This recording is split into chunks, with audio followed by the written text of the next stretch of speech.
Static Gurukul YouTube চ্যানেলে তোমাদের সবাইকে স্বাগত জানিয়ে আজকে ডাব্লিউবিপির একটা সেশন নিয়ে আমরা চলে এসেছি। ওয়েস্ট বেঙ্গল পুলিশ এর কনস্টেবলের যে এক্সাম সামনে আসতে চলেছে সেই এক্সামের প্রস্তুতির অঙ্গ হিসেবে আজকের এই ইংলিশ ক্লাস তোমাদের জন্য। প্রত্যেক রবিবারে আমরা মক প্র্যাকটিস নিয়ে আসছি। এখন পরীক্ষা একদম আসন্ন, তাই প্র্যাকটিস কিন্তু করতেই হবে।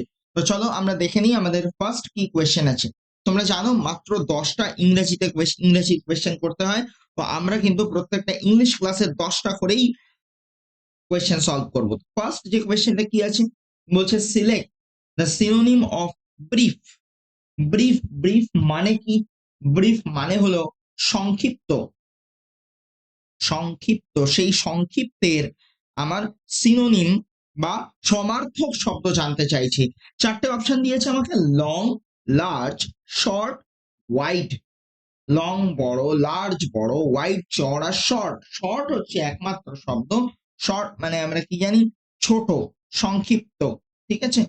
তো এই যে শব্দটা, এই শব্দটা আমার প্রদত্ত, মানে যে শব্দটা দেওয়া রয়েছে তার সমার্থক। সুতরাং অপশন সি হচ্ছে এই প্রশ্নের সঠিক উত্তর। সো এবার যাব পরের কোয়েশ্চেন। পরের কোয়েশ্চেন আমাদের কি বলছে?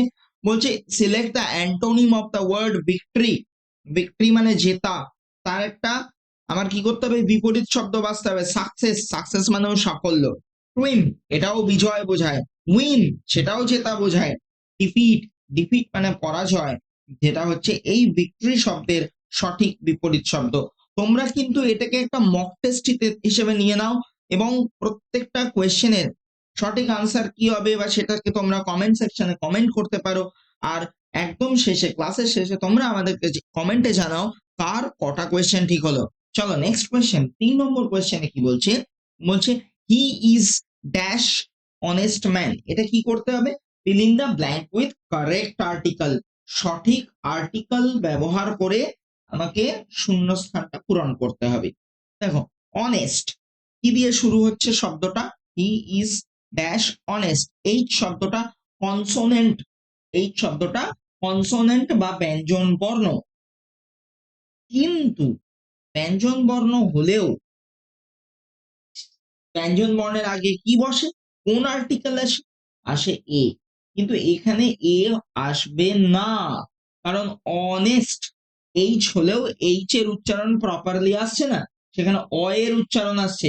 আর অ একটা স্বরধ্বনি বা ভাওয়েল সাউন্ড, সেই জন্য তার আগে কি বসবে? অ্যান বসবে। So the right answer is an, option B. Question number চলে আসি 4।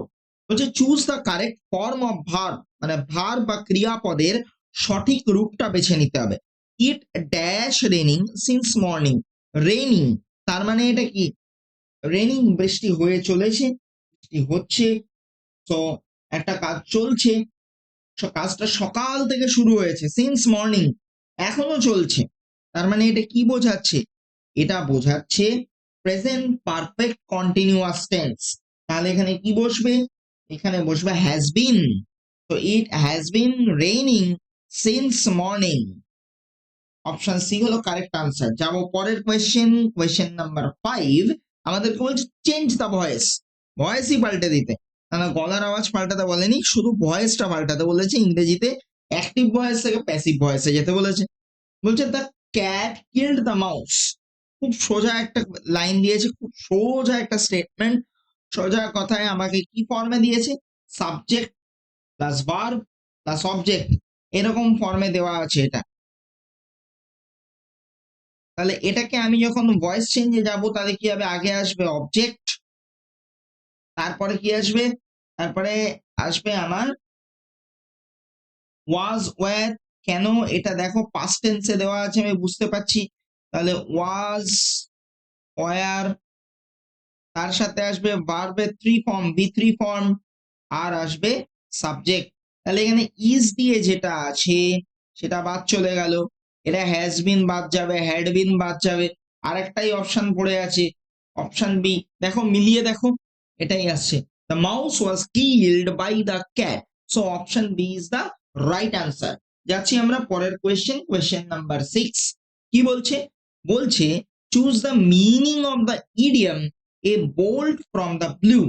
এ bolt from the blue। এই ইডিয়মটার মানে হচ্ছে বিনা মেঘে বজ্রপাত। তাহলে চারটে যে অপশন আছে সেটা কি কি?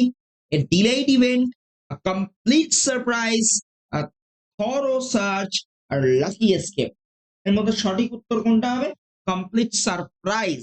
কেন হবে? কারণ ডিলেইড ইভেন্ট মানে যে ঘটনাটা ঘটতে গিয়ে দেরি হচ্ছে। থরো সার্চ মানে কোনো একটা জায়গা প্রপারলি সার্চ করা হচ্ছে, খোঁজা হচ্ছে। লাকি এসকেপ মানে ভাগ্যক্রমে পালিয়ে যাওয়া। কিন্তু কমপ্লিট সারপ্রাইজ মানে সম্পূর্ণরূপে অবাক হওয়া, মানে সেটা কিন্তু আমাদের কাছে বিনা মেঘে বজ্রপাতের মতো। আমরা হঠাৎ করে অবাক হলে কিন্তু আমরা এই কথাটাই বলে থাকি। তো আমাদের এখানে কোয়েশ্চেন নাম্বার 6 এর অপশন বি হচ্ছে কারেক্ট আনসার। চলো আমরা চলে যাই পরের কোয়েশ্চেন নাম্বার 7 বলছে change the speech from direct to indirect. She said to me please help me. So এটা কি হবে? সে কি করছে? রিকোয়েস্ট করছে। আর obviously she requested me to help her, তাই একটাই অপশন আছে। সো এখানে অপশন সি হচ্ছে কারেক্ট আনসার। আমরা অপশন সি তে মার্ক করব। চলো নেক্সট কোয়েশ্চেন নাম্বার 8। এইটা কি বলছে? Find the correctly spelled word. সঠিক শব্দ সঠিক বানানটা দেখতে হবে। মেইনটেনেন্স, তাই তো? আমরা বানানটাকে আগে লিখবো MAIN TENANCE। এটা হচ্ছে মেইনটেনেন্স বানান, মেইনটেনেন্স স্পেলিং। তাহলে কোনটা এখানে কারেক্ট আনসার? এখানে কিন্তু আমার অপশন সিটা হয়ে গেল কারেক্ট আনসার। তোমরা যদি WBSSC গ্রুপ সি গ্রুপ ডির পরীক্ষা দেবে, তার প্রিপারেশন নিচ্ছ, ফর্ম ফিল আপ করে ফেলেছো বা করবে, তাহলে কিন্তু তোমাদেরকে আসতেই হবে আমাদের চ্যানেলে প্রতি সপ্তাহে। তোমাদের জন্য প্র্যাকটিস ভিডিও প্রচুর সংখ্যায় আমরা নিয়ে আসছি। গ্রুপ সি গ্রুপ ডির কথা মাথায় রেখে তার একটা প্রপার গাইডেন্স তোমাদের জন্য নিয়ে আসছি। আমাদের চ্যানেল দেখো, ফলো করো, সেখানে ভিডিওগুলো দেখো, তাহলেই কিন্তু তোমরা পেয়ে যাবে সমস্ত তথ্য। চলো আসছি আমরা পরের কোয়েশ্চেন নাম্বার 9। বলছে ওয়ান ওয়ার্ড সাবস্টিটিউশন। কি দিয়েছে? A place where birds are kept. একটা জায়গা যেখানে পাখিদেরকে রাখা হয়। চারটে অপশন আছে। অ্যাকোয়ারিয়ামে কেউ পাখি রাখে না। অ্যাভারি আর জু। এর মধ্যে সঠিক অপশনটি হলো অ্যাভিয়ারি। অ্যাভিয়ারি হচ্ছে অপশন সি হচ্ছে রাইট আনসার। এবারে আসছি আমরা পরের কোয়েশ্চেন নাম্বার 10। এখানে একটা প্যাসেজ দিয়েছে, প্যাসেজটা পড়তে হবে, তার থেকে একটা কোয়েশ্চেন দিয়েছে, সেই কোয়েশ্চেনটা আনসার করতে হবে। কোয়েশ্চেনটা আগে একটু দেখে নিই, তাহলে আমরা ওই কোয়েশ্চেনের রেসপেক্টে যদি আনসারটা পড়তে গিয়ে পেয়ে যায়, তাহলে আমরা সেই অবধি পড়েই অ্যান্সার করে চলে যাব, পুরোটা পড়ার দরকার নেই। কোয়েশ্চেনটা কি? The Amazon rain forest is located in which continent. অ্যামাজনের যে জঙ্গল, সেই জঙ্গলটা কোথায় আছে, কোন কন্টিনেন্টে আছে, সেটা বলতে হবে। দেখো এবারে আসছি এখানে। The Amazon rain forest is the world's largest tropical rain forest. It is known for its immense biodiversity. তার মানে কি বলতে চাইছে? এটা পৃথিবীর সব থেকে বড় ট্রপিক্যাল একটা জঙ্গল, আর এটা তার বিস্তীর্ণ বৈচিত্র্যের জন্য বিখ্যাত। The forest covers a vast area of South America and is home to millions of species, plants etcetera এগুলো দিয়েছে। দেখো আমাকে বলেই দিলে, এইখানে আমি আমার উত্তর পেয়ে গেছি, South America. So option C is the right answer. So option সিটাকে আমরা মার্ক করলাম, আর পড়ার দরকার নেই। এই ক্লাসটা যদি পিডিএফ নোটস তোমাদেরকে নিতে হয়, তাহলে তোমরা চলে এসো সোজা টেলিগ্রামে সার্চ করে ফেলো স্ট্যাটিক গুরুকুল অফিসিয়াল, সেখানেই পাবে এই ক্লাসের পিডিএফ নোটস।